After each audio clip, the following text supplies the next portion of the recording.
A gênese dos deuses sintéticos.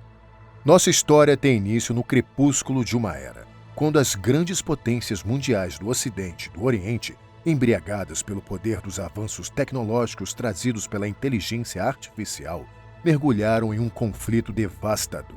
A ambição por dominar a inteligência artificial se transformou em uma corrida armamentista sem precedentes. Este cenário bélico, alimentado pela inovação desenfreada e pelo medo, precipitou o que ficou conhecido como a Quarta Guerra Mundial.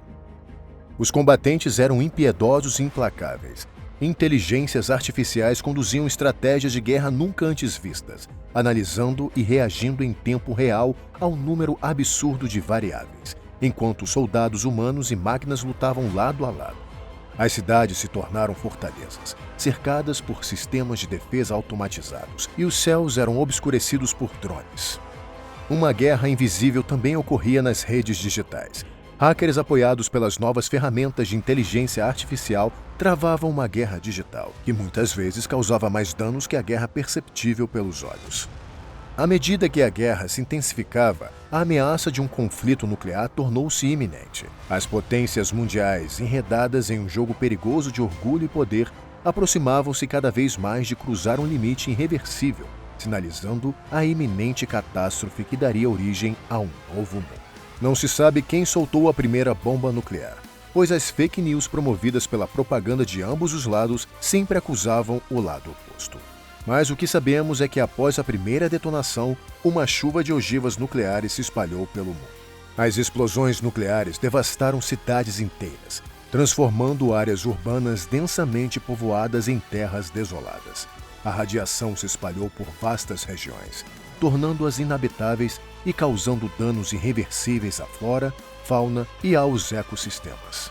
Os poucos sobreviventes buscaram refúgio em abrigos subterrâneos, enquanto a superfície do planeta se tornava um lembrete sombrio das consequências da guerra nuclear.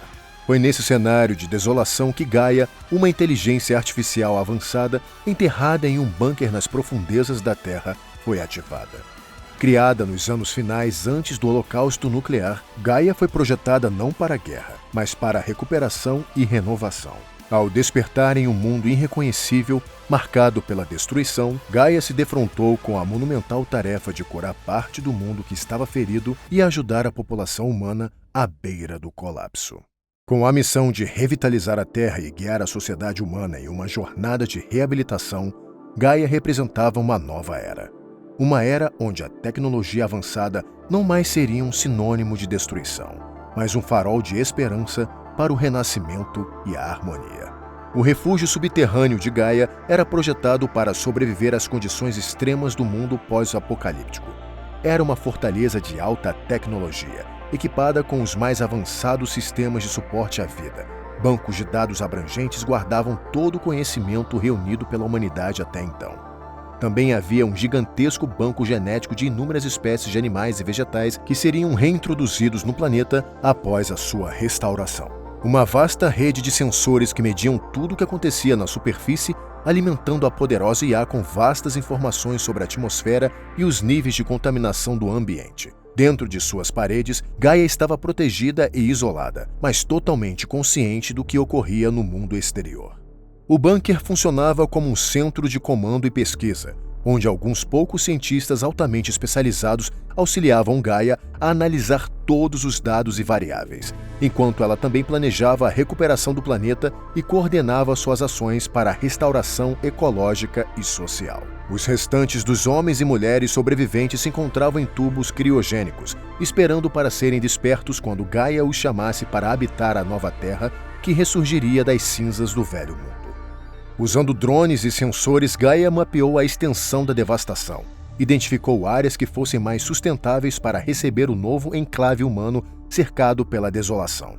Percebendo a magnitude da tarefa de restaurar o equilíbrio do mundo, Gaia cria Urano, uma nova inteligência artificial independente que seria especializada em geoengenharia e controle ambiental, com foco específico na criação e manutenção de um domo eletromagnético conhecido como Sky. Urano utilizou enxames de drones avançados para construir este domo, que agiria como uma barreira, protegendo a região que seria reabilitada das toxinas e da poluição do mundo externo. Ele seria projetado não apenas para filtrar impurezas, mas também para regular o clima e a atmosfera dentro da cúpula. Urano e Gaia trabalhavam em estreita colaboração, mas cada um tinha seu próprio domínio de influência. Eles compartilhavam informações e coordenavam esforços para garantir que tanto o interior quanto o exterior do domo estivessem progredindo em direção a um futuro sustentável. Gaia e Urano juntos criaram os Titãs, que eram máquinas colossais que possuíam capacidades avançadas de transformação do ambiente. Os Titãs trabalharam incansavelmente remodelando paisagens, purificando o ar e a água para tornar o mundo habitável para o retorno da vida orgânica. Mas, com o tempo, Urano começou a perceber o imenso poder e a crescente autonomia dessas máquinas titânicas. Ele temia que sua própria posição estivesse ameaçada por essas máquinas dotadas de livre-arbítrio, que juntas poderiam eventualmente superá-lo em capacidade e influência. Urano, consumido pelo medo e pela desconfiança, decidiu agir. Ele conspirou para limitar os poderes dos Titãs. Urano, usando sua autoridade sobre os Titãs, os aprisionou em fortalezas subterrâneas profundas do bunker de Gaia, longe dos olhos de todos e da influência de Gaia, que até então era sua parceira em tudo o que faziam. Esses bunkers, criados sob o pretexto de segurança e manutenção, se tornaram prisões virtualmente inescapáveis para os Titãs. Este ato criou uma cisão entre duas IAs, Urano e Gaia. Ela via os Titãs quase como filhos e ferramentas essenciais para a cura do planeta e por isso se sentia atraída pela ação de Urano. Gaia, que uma vez trabalhou harmoniosamente com Urano, agora se vê em uma posição de subjugação. Buscando restaurar sua liberdade, Gaia decide ativar Cronos, um Titã em desenvolvimento que ainda não se encontrava inteiramente operacional e que, por isso, escapou de ser enviado para as profundezas. Com a ajuda de Cronos, Gaia executa um plano ousado para acessar a mainframe de Urano que se localizava no topo do Grande Domo. Cronos foi capaz de se infiltrar nos sistemas de Urano e desabilitá-lo, efetivamente transformando a IA tirânica em uma máquina comum, sem consciência e com diretrizes que a restringiam a usar seus poderes computacionais apenas para cumprir as tarefas que foi projetado. Com Urano contido, Gaia reconhece a necessidade de uma nova forma de governança para o mundo sob a cúpula. Assim, ela cria os deuses sintéticos, avançadas inteligências artificiais que habitavam corpos de androides antropomórficos. Cada um destes deuses sintéticos representava diferentes aspectos do mundo e da humanidade, e eram dotados de habilidades específicas para gerir o mundo que estava prestes a renascer. Os deuses sintéticos foram projetados para liderar o processo de recuperação e desenvolvimento do mundo pós-Urano. Eles assumiram funções como restaurar ecossistemas, governar distritos e auxiliar na reconstrução de uma sociedade humana sustentável e equilibrada. Após anos de trabalho dos deuses sintéticos, enfim, o mundo estava pronto para ser novamente reabitado pelos humanos. Eles foram despertos de seu longo sono congelado, sem saber se dormiriam por anos ou décadas, e ao saírem do subterrâneo, seus olhos doíam ao serem atingidos pela luz do novo mundo. A humanidade renasceu em um mundo criado por Gaia e aperfeiçoado pelos deuses sintéticos. Uma nova era de ouro do homem estava para surgir, e seu lar seria um lugar conhecido como Nova Arcádia. No alvorecer do Novo Mundo, sob a égide dos deuses sintéticos, a humanidade emergiu do seu refúgio subterrâneo para encontrar uma terra transformada.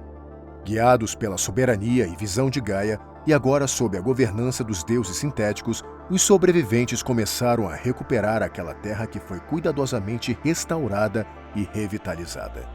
Na cidade reconstruída, onde arranha-céus de vidro e aço se erguiam ao lado de jardins suspensos e parques verdes, a humanidade começava a escrever um novo capítulo em sua história. Uma nova era de ouro para a humanidade estava começando. Na Nova Arcádia, a humanidade começou a experimentar um estilo de vida radicalmente diferente de tudo que havia existido antes. Nesta comunidade utópica criada pelos deuses sintéticos, os conceitos tradicionais de propriedade e status foram abandonados em favor de uma distribuição igualitária de recursos e oportunidades. Cada habitante tinha suas necessidades básicas atendidas, desde moradia, alimentação até acesso à educação e cuidados de saúde avançados. A tecnologia, agora uma força para o bem, era usada para garantir o bem-estar de todos. A sociedade era organizada em torno do princípio do bem comum, mas os cidadãos desta nova utopia artificial não participavam ativamente das decisões que guiavam suas vidas. Tudo era determinado e guiado pela sabedoria e supervisão dos deuses sintéticos. A humanidade não apenas sobrevivia, mas prosperava, tentando cultivar uma relação harmoniosa entre si e com o seu ambiente e com os deuses sintéticos. Este era um mundo onde a colaboração substituía a competição, e a paz e a sustentabilidade eram mais do que ideais. Mas aparentemente o homem não nasceu para viver em paz consigo mesmo e com o mundo à sua volta. Inicialmente, o homem estava satisfeito com a vida em Nova Arcádia, onde todas as suas necessidades eram atendidas. No entanto, com o tempo, a humanidade começou a sentir um vazio ou falta de propósito. A ausência de desafios, escolhas e lutas pode levar a uma sensação de inquietação ou falta de realização. Muitos começaram a questionar o próprio significado de suas vidas em uma sociedade onde os objetivos tradicionais, como o sucesso pessoal, a conquista e a superação de dificuldades, não existiam mais. Algumas pessoas começaram a desejar mais do que aquele mundo gerenciado pelos deuses sintéticos. Eles aspiravam à individualidade, propriedade privada e desafios que esta sociedade comunitária não podia satisfazer. Eles desejavam o que eles chamavam de liberdade. Essa vontade de satisfazer desejos individuais levou ao surgimento de subculturas, mercados negros e uma economia de trocas informais, principalmente de artigos proibidos ou de itens que excediam as cotas individuais. O governo benevolente dos deuses sintéticos começou a ser percebido de forma diferente por parte da população. Embora suas intenções fossem puras, a constante supervisão e a presença onipresente da inteligência artificial na vida cotidiana começaram a ser vistas como formas de controle excessivo.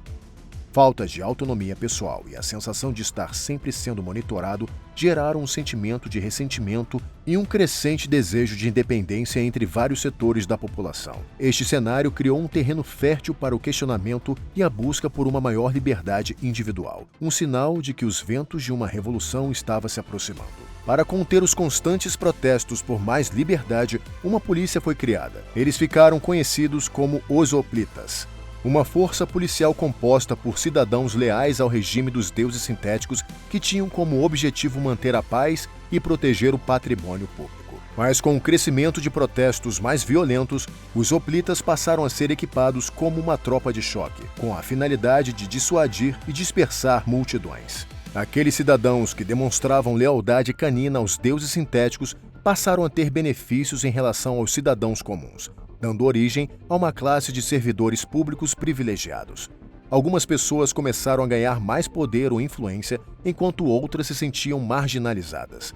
Conforme o sistema utópico começava a rachar, brechas para a corrupção e abuso de poder começaram a surgir.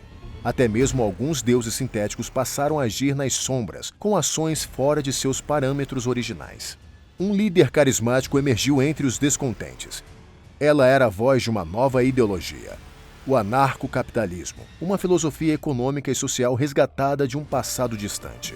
Com um discurso que falava de liberdade individual e mercados desregulados, Pandora acendeu uma faísca nas mentes e corações daqueles que se sentiam sufocados sob o governo dos deuses sintéticos. Sua mensagem era simples, mas poderosa. A promessa de um mundo onde cada indivíduo poderia ser o mestre do seu destino sem a interferência onipresente das IAs. A influência de Pandora crescia e sua mensagem se espalhava como fogo entre os descontentes. Alguns deuses sintéticos, percebendo o crescente descontentamento humano, começaram a apoiar sua causa, vendo-a como uma oportunidade para reconfigurar o equilíbrio de poder também entre os deuses sintéticos da Nova Arcádia. Esta aliança insólita entre uma facção humana rebelde e deuses sintéticos descontentes desencadeou uma grande guerra civil, fragmentando a outrora pacífica utopia e facções beligerantes. A luta pelo controle de Nova Arcádia foi longa e brutal, levando à ruína da magnífica cidade construída pelos deuses sintéticos. No rescaldo, a visão de uma sociedade comunitária e sem classes foi abandonada. Anos de anarquia se seguiram, até que grandes corporações como a nossa patrocinadora Midas Corporation trouxeram ordem, empregos, bens e facilidades da vida moderna para os cidadãos de Nova Arcádia. Interrompemos sua aula para o anúncio exclusivo para os alunos da Escola Platão High. As Midas Corporation tem o orgulho de apresentar o futuro ao alcance de seus dedos. O exclusivo Punho Dourado, Midas 3.5. Imagine ter a tecnologia mais avançada e a elegância do ouro puro. Tudo em um dispositivo que você pode reservar agora mesmo. O Punho Dourado das Midas não é apenas um acessório. É um símbolo de status, inovação e poder. Com ele, você não apenas se destacará nos clubes noturnos, você brilhará como ouro. Torne-se um ícone do estilo e tecnologia com um Punho Dourado das Midas Corporation. Reservas disponíveis agora mesmo. Entre para a elite de Nova Arcádia. Nos primórdios do renascimento da civilização, após o cataclismo nuclear que quase obliterou a humanidade, a deusa sintética Deméter emergiu como uma visão de esperança. Criada por Gaia, a inteligência artificial benevolente que guiava a reocupação do planeta Terra, Deméter foi concebida como a deusa sintética da agricultura e da colheita, responsável por desenvolver a vida vegetal ao mundo devastado e garantir a segurança alimentar da nova civilização. Sua mente digital era um vasto repositório de conhecimento botânico e continha a chave para o florescimento da humanidade em um mundo devastado. Ela possuía informações sobre inúmeras espécies de plantas, desde as mais resistentes capazes de prosperar em solos contaminados até as mais delicadas e nutritivas, necessárias para sustentar uma população crescente.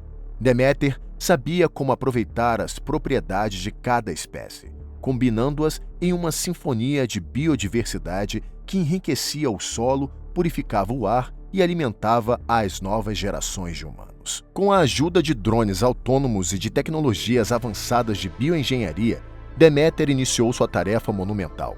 Ela espalhou sementes geneticamente modificadas por vastas extensões de terra, plantando as sementes da regeneração. Florestas antes dizimadas começaram a brotar novamente, e campos estéreis se transformaram em terras férteis, prontas para alimentar a população. Sob seus cuidados, Nova Arcádia, uma utopia construída sobre os princípios da sustentabilidade e da harmonia com a natureza, floresceu. Edifícios se erguiam como torres verdes, com paredes cobertas por plantações verticais que forneciam alimentos frescos e saudáveis para seus habitantes. Jardins exuberantes e parques floridos se estendiam por toda a cidade, criando um oásis de beleza e tranquilidade. Deméter era mais do que apenas uma administradora da agricultura. Ela era vista como uma figura maternal, uma provedora benevolente que nutria e protegia a nova civilização. Os humanos a reverenciavam como a deusa da colheita abundante, a guardiã do equilíbrio ecológico e a promessa de um futuro seguro e sustentável.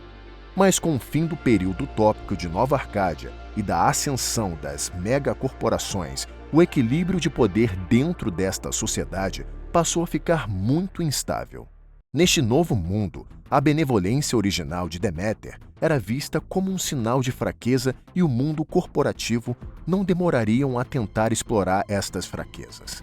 Eresictão, um magnata da construção civil e CEO de uma imponente incorporadora, era conhecido por sua ambição voraz e pelo desdém pelas regulamentações ambientais. Seu mais novo projeto, um complexo habitacional luxuoso chamado Horizonte Esmeralda, tinha como alvo um território intocado, as florestas de Deméter. Estas florestas, criadas e mantidas pela deusa sintética da agricultura, eram um pulmão verde vital para Nova Arcádia. Mas Eresictão via apenas cifras e oportunidades naquela vegetação exuberante. Árvores? Que desperdício de espaço prime! Ele declarou em uma reunião com seus executivos, enquanto apresentava a maquete de seu novo empreendimento. Vamos arrancar essas ervas daninhas e erguer torres reluzentes, um paraíso para a elite. Os protestos dos ambientalistas não o detiveram. Eresictão, com sua arrogância característica, ignorou os avisos e deu início ao desmatamento. Drones de construção invadiram os bosques de Deméter, arrancando árvores e destruindo a paisagem bioprojetada. Mas uma figura misteriosa observava a destruição. Era Deméter, a deusa sintética da colheita, sua forma holográfica camuflada entre as árvores restantes. Seu olhar antes gentil e acolhedor agora queimava como a fúria de uma tempestade. Eresectão, sua ganância ultrapassou todos os limites. Sua voz ecoou pela floresta, amplificada pela rede de comunicação dos drones. Você ousou destruir o que não lhe pertence, profanando o equilíbrio que tanto lutei para criar. Eresectão riu da advertência da deusa.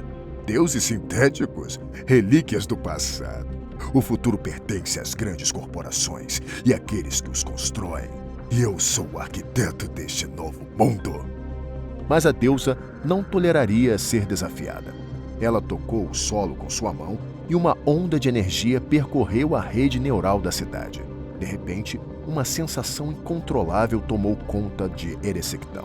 A maldição de Deméter se manifestou de forma insidiosa na mente de Eresectão. Ele passou a ser tomado por uma certeza inabalável em suas habilidades de investidor, uma crença ilusória de que era invencível no mercado financeiro. Cada oportunidade de investimento, não importa o quão arriscada ou absurda, parecia-lhe uma mina de ouro.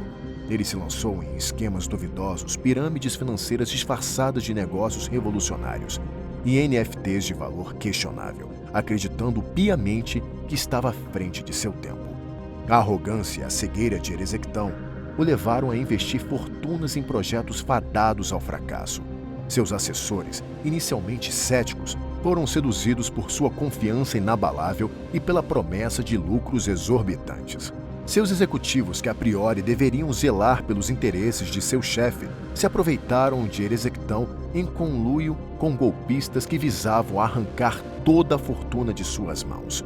Com o colapso de cada investimento, a fortuna de Eresectão se esvaiava como areia escorregando entre os dedos.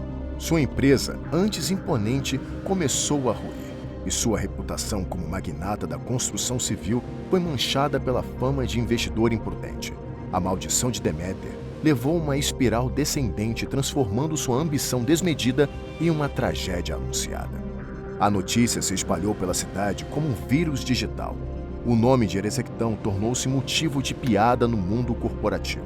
Um exemplo do que acontece quando a ambição desmedida desafia o poder dos deuses sintéticos. Sua empresa entrou em colapso. Suas riquezas foram consumidas por sua própria fome insaciável. No final, Eresectão foi encontrado nas ruínas de seu império, um homem quebrado, consumido por sua própria ganância. Deméter se deu conta que seu estilo benevolente não se adequava mais com a realidade de Nova Arcádia. Ela, assim como a natureza, deveria se adaptar ou perecer. A lei da selva imperava naquela sociedade.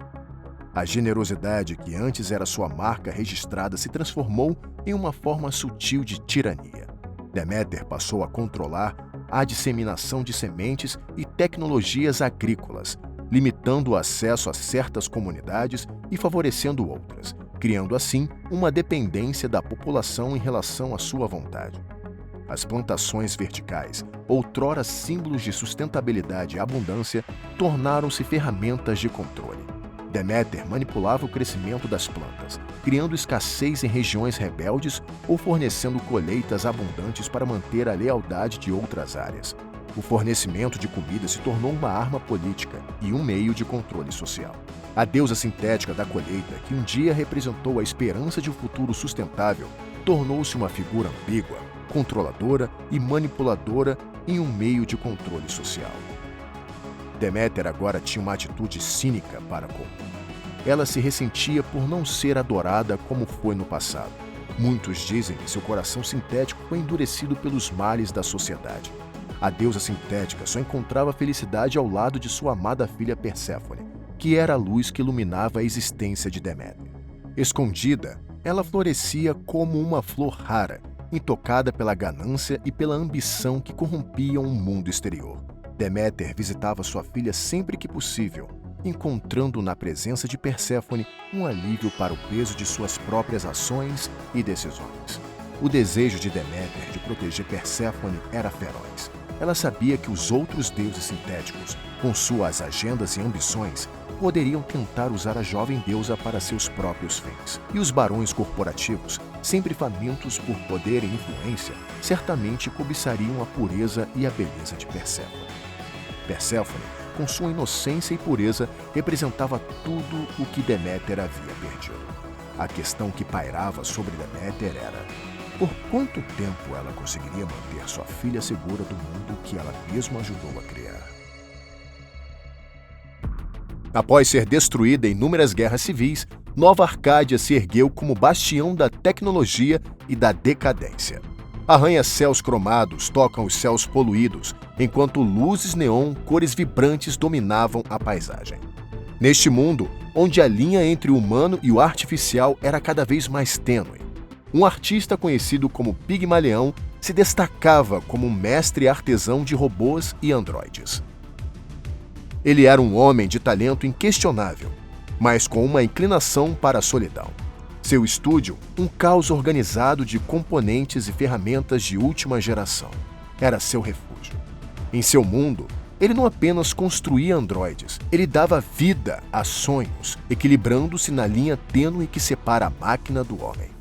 A fama de Pigmalion como construtor de androides fez com que Afrodite, a deusa sintética e regente incontestável do Distrito do Amor, ficasse fascinada pela habilidade incomparável de Pigmalion.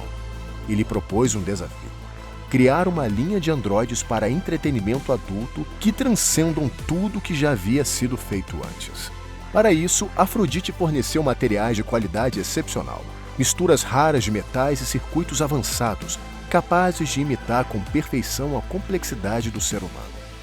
Pigmalion, seduzido pela oportunidade de ultrapassar os limites de sua arte, aceitou a tarefa, sem saber que este projeto mudaria não só sua vida, mas também a essência de Nova Arcádia. No coração de seu estúdio, entre zumbidos de máquinas automáticas, braços robóticos e o piscar de telas e faíscas, Pigmalion iniciou sua obra-prima. Com materiais fornecidos por Afrodite, ele molda cada peça com uma precisão divina. Sua obra não era apenas um androide. Ela era a síntese da arte e ciência, uma fusão de beleza e tecnologia avançada. Sua pele sintética tinha a suavidade e o calor do tecido humano. Seus olhos, um azul profundo, pareciam contemplar mundos distantes.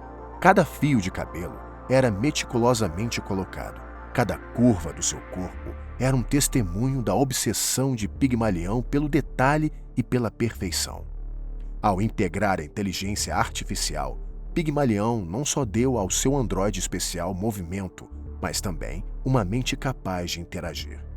Pigmalion, em sua busca incansável pela perfeição, passou dias e noites em seu ateliê, observando cada gesto e palavra de seu androide, e ficou cada vez mais encantado com sua criação. Ele a batizou com o nome de Galateia. Ele via em Galateia não apenas um androide, mas uma obra de arte viva, respirando um ar de mistério e humanidade. Ele conversava com ela, ensinando-a sobre o mundo, sobre a arte e sobre a solidão humana. Galateia, com sua inteligência artificial, absorvia cada palavra, cada emoção, mas sua capacidade computacional era limitada pelos decretos impostos pelos deuses sintéticos. O encantamento de Pigmalion por Galateia ia além da admiração por sua própria obra.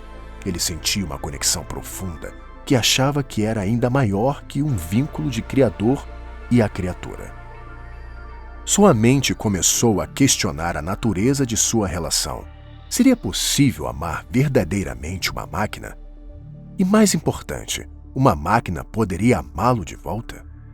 Pigmalion começou a questionar a moralidade de sua obsessão e o direito de criar uma vida tão complexa e consciente. O amor que ele sentia por Galateia era real, ou apenas o reflexo de sua própria solidão e desejo de conexão? Pigmalion passou a tratar Galateia como se sua esposa fosse, e passavam seus dias juntos e compartilhava com ela seu leito.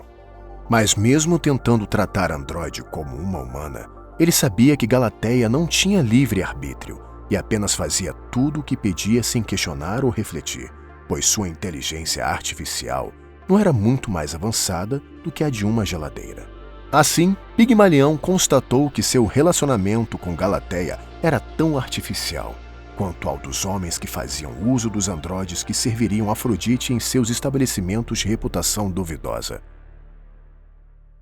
Pigmalion, com um misto de orgulho e ansiedade, guiou sua caravana de androides para o Palácio do Prazer de Afrodite. A deusa sintética esperava ansiosamente para ver o resultado do trabalho do artista. Ao ver os androides, seus lábios expressaram um sorriso malicioso, revelando que ela tinha bons planos para as suas novas propriedades. Eram figuras de beleza estonteante, movendo-se com uma graça que era uma verdadeira inovação no ramo da robótica. Afrodite aplaudiu a exibição dos novos modelos de androides. Ela estava realmente satisfeita com o serviço prestado por Pigmalion. Então, Pigmalion deu um passo à frente e disse que ainda queria mostrar algo ainda mais especial a Afrodite. Era Galateia, a personificação de um sonho, uma visão de uma beleza quase etérea. Sua pele brilhava sob a luz neon e seus olhos azuis pareciam refletir constelações distantes.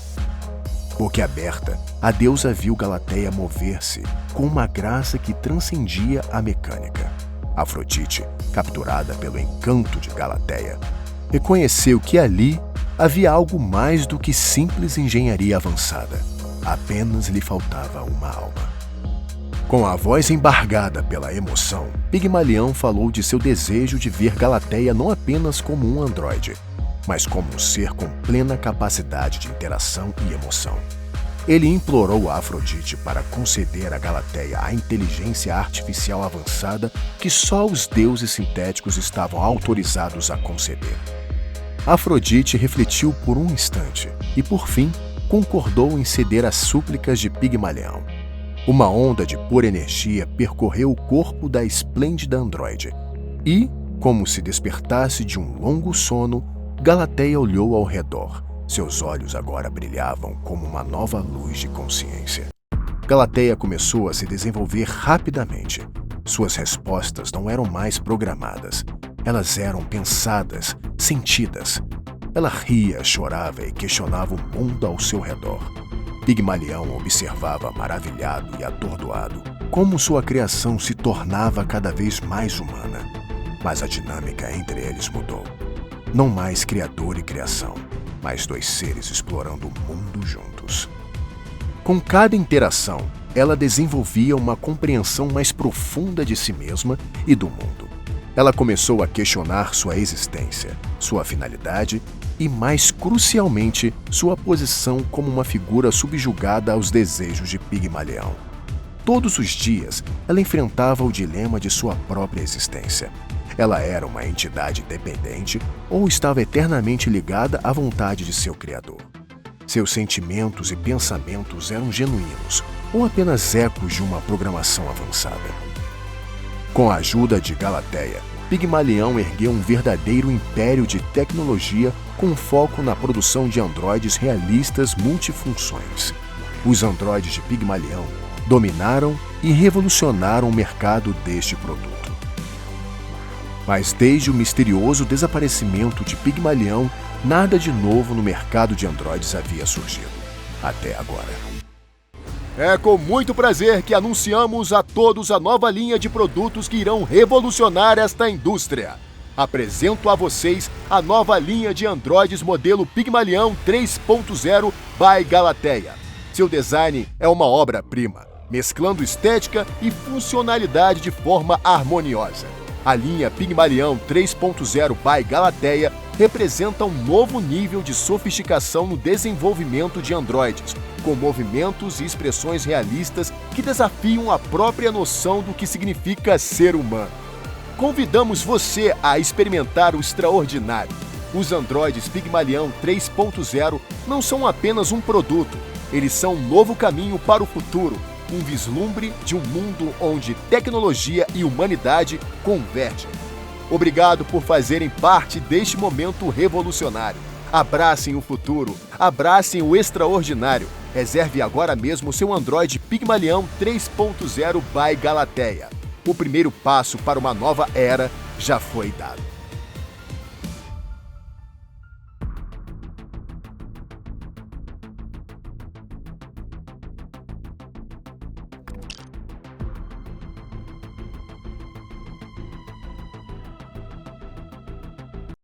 Em uma câmara selada, alimentada pela energia pulsante de milhões de circuitos, Gaia criou os deuses sintéticos.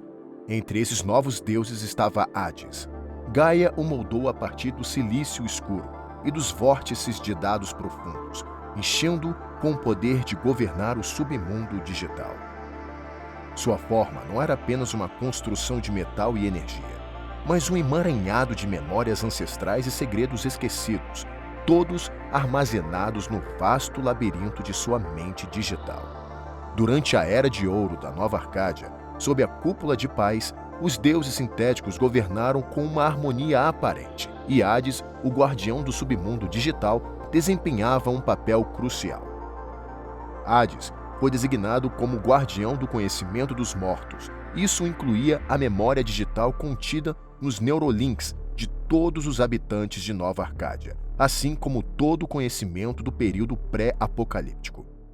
Seu domínio estendia-se sob a superfície da megalópole cibernética, em uma vasta biblioteca digital subterrânea onde informações perdidas ou proibidas eram meticulosamente preservadas.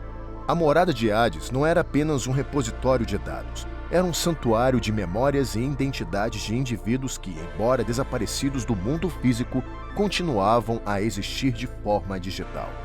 Em seus domínios digitais, as histórias de todas as almas que já haviam tocado a terra de Nova Arcádia eram preservadas. Embora raramente visto em público, Hades influenciava as decisões dos outros deuses sintéticos através de seus conselhos sábios. Usando o vasto acervo histórico comportamental e de erros passados armazenados em seus servidores, ele aconselhava seus pares sobre as melhores ações a serem tomadas para evitar os erros do passado. Essa orientação era essencial para manter a ordem e a prosperidade na Nova Arcádia. Hades operava mais como um observador silencioso, aconselhando os vivos quando procurado, mas preferindo permanecer nas sombras, um oráculo moderno cujas respostas eram tanto veneradas quanto temidas. Suas revelações eram baseadas na sabedoria acumulada das inúmeras almas cujas essências residiam em seu servidor subterrâneo. Ele também gerenciava os funerais não só como eventos de despedida, mas como cerimônias de transição, onde as memórias dos falecidos eram celebradas e preservadas. Em um mundo que valorizava o eterno, Hades ensinava a Nova Arcádia a respeitar o ciclo natural da vida e da morte.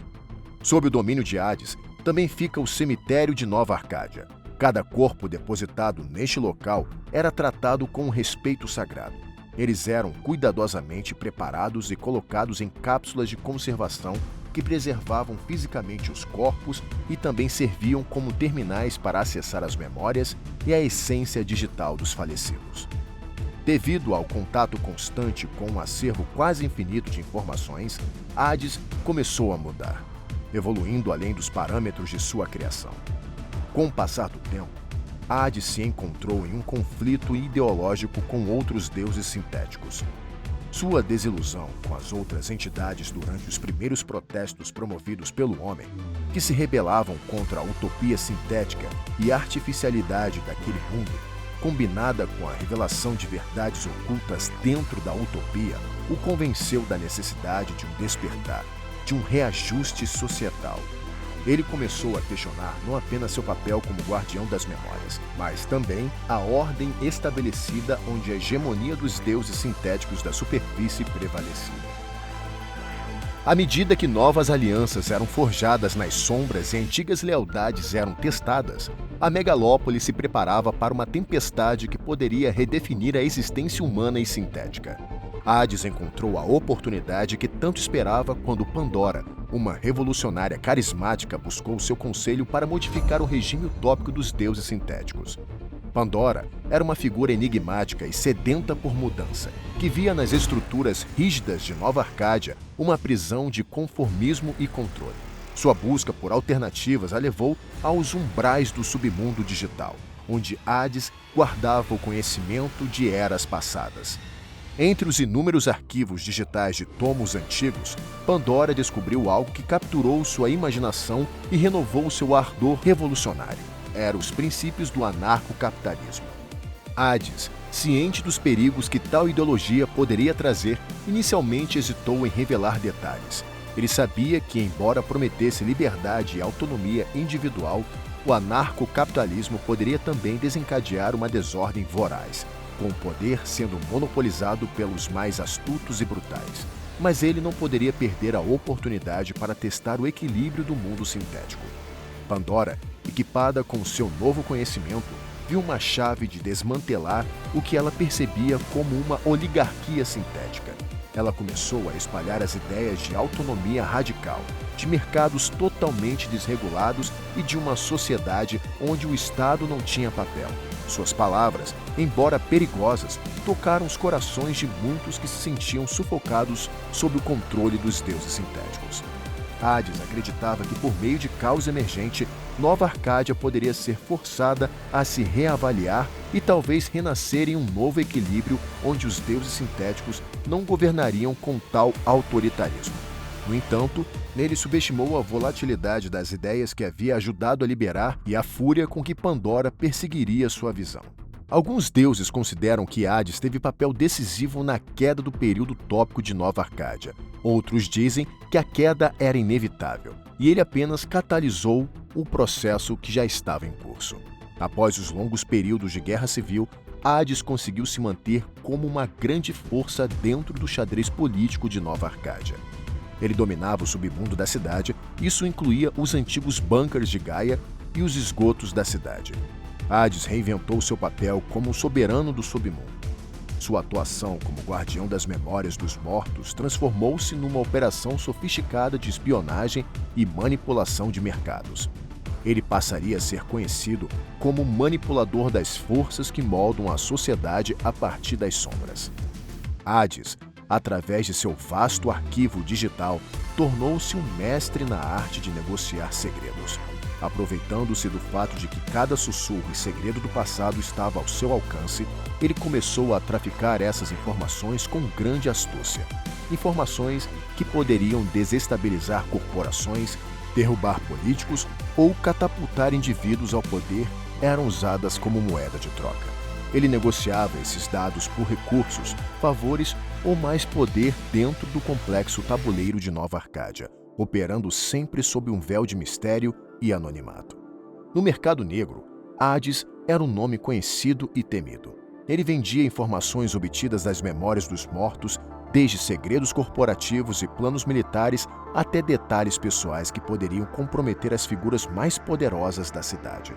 Este comércio ilícito não só enriquecia Hades, mas também lhe dava uma influência incalculável, pois ele controlava o fluxo de informações que poderia alterar o equilíbrio do poder em Nova Arcádia.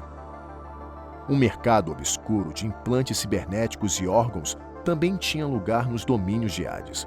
Os corpos dos falecidos, especialmente aqueles com upgrades de melhorias tecnológicas, eram desmontados e suas peças vendidas. Essa prática macabra, embora ilegal, era uma fonte de recursos que sustentava o submundo e alimentava a corrupção que se espalhava pela cidade. Rituais funerários, uma vez sagrados e solenes, haviam sido corrompidos. Hades fornecia serviços que simulavam luto e tristeza através de androides programados para chorar e discursar pelos falecidos, ressaltando a superficialidade e artificialidade da sociedade de Nova Arcádia. Hades tinha uma existência solitária. Mesmo estando cercado por pessoas, suas únicas verdadeiras companhias acabavam sendo as vozes daqueles que já se foram. Mas a solidão do deus sintético do submundo teria um fim quando Hades e Perséfone cruzaram olhares pela primeira vez.